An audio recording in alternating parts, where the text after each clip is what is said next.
महिला राज्य आलं, पण महिला राज्यांनी फेटा घालायचा नाही.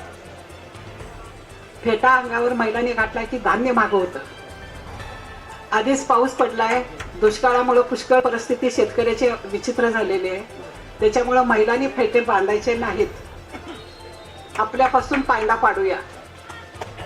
दुसरं असं, ज्या महिला निवडून आल्या, जे सगळे माझे बंधू निवडून आले सगळे, तर त्यांना एकच मी सांगते की ना अबला ना सबला.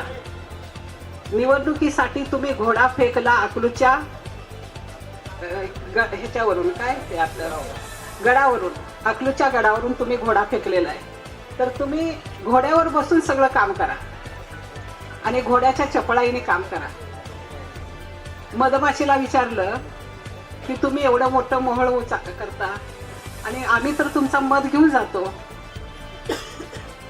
मधमाशीने उत्तर दिलं, आम्ही केलेला मध घेतला, पण करायची कला तुमच्याकडे कुठे आहे?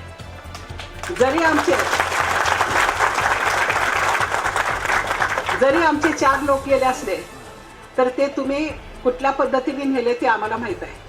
म्हणजे तुम्ही काय केले असतील ते, पण ते 4 लोक आमचे असे आहेत की त्यांची कला तुम्हाला जमणार नाही. त्या 4 लोकांच्या अंगातली कला तुम्हाला 5 वर्षामध्ये सगळी बघायला मिळेल, जरी आमचे 4 लोक इथं थांबले असले तरी. दुसरं असं होतं, एक नाग आणि एक काजवा दोघं एकमेकाचा द्वेष करायचे. त्या नागाला त्या काजव्याचा खूप द्वेष वाटायचा. तर तो काजवा म्हणायचा, मला असं का करतो तू रोज? माझ्या अंगावर धावून काय येतो? मला असं सारखं डसल्यासारखं काय करतो? तर तो नागाला काजवा काय म्हणतो की, नाग काजव्याला काय म्हणतो की तू खूप चमकतोय, ते मला बघवत नाही म्हणून मी तुला डसतोय. तसं ते आपल्या बाहेरगावून आलेलं माणूस आहे ना, त्याला तुमच्या अकलूची प्रगती,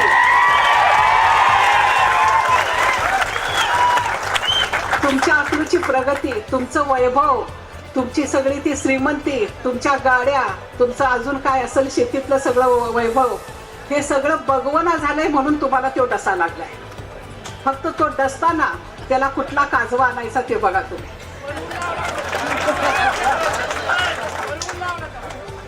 तसा तो पळून जाणारा नाही.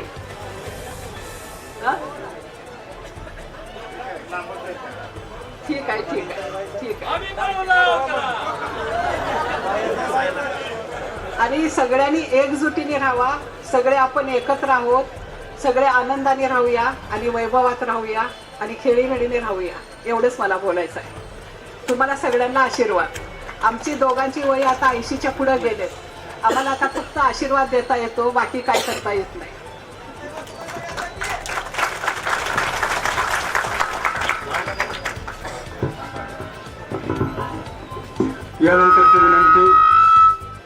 यानंतरची विनंती आपल्या सर्वांचे लाडके नेते खासदार माननीय धैर्यशील मोहिते पाटील यांना.